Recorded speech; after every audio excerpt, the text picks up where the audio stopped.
Neha recording studio बबनी सोन। माली त local ह गुप्ता जी के ठोकल ह। आइल रहे नाचे पहले रहे दुबर पातर, अब एकर हो गइल कमर बड़ी चाकर। मजा खूबे लेवेले दे के आतर, देखे में सेक्सी लागे गाल बा टमाटर। माली त लोकल ह गुप्ता जी के ठोकल ह। भीतरे भीतर सहुआन जी के जोतल ह।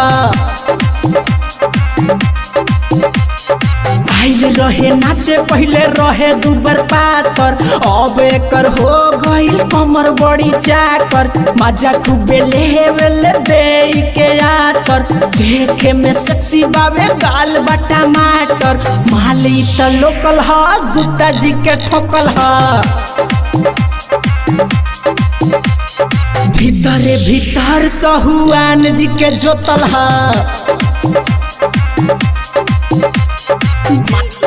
माली त लोकल ह गुप्ता जी के ठोकल ह। भीतरे भीतर सहुआन जी के जोतल ह। पतरे कमर हवे बिया बड़ी सुपर, मन करे चढ़ जाई हम एकरा ऊपर। जानतानी बात यार सब एकरा बारे में, केतना के लूटले बा इ त मजा मारे में। माली त लोकल ह गुप्ता जी के ठोकल ह। भीतरे भीतर सहुआन जी के जोतल ह। आइल रहे नाचे पहले रहे दुबर पातर, अब एकर हो गइल कमर बड़ी चाकर। मजा खूबे लेवेले दे के आतर, देखे में सेक्सी बावे गाल बा टमाटर। माली त लोकल ह गुप्ता जी के ठोकल ह। भीतरे भीतर सहुआन जी के जोतल ह। माली त लोकल ह गुप्ता जी के ठोकल ह।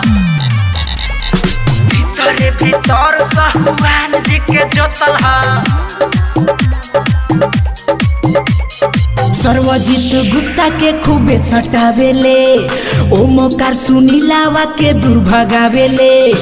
हृदय हलचल के करतिया तंग, कमलेश गुप्ता के राखतिया मन। माली त लोकल ह गुप्ता जी के ठोकल ह।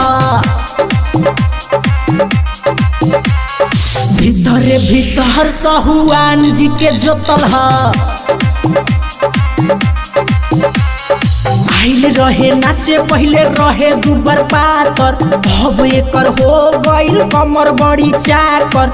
मजा खूबे लेवेले दे के आतर, देखे में सेक्सी बावे गाल बा टमाटर। माली त लोकल ह गुप्ता जी के ठोकल ह। भीतरे भीतर सहुआन जी के जोतल ह।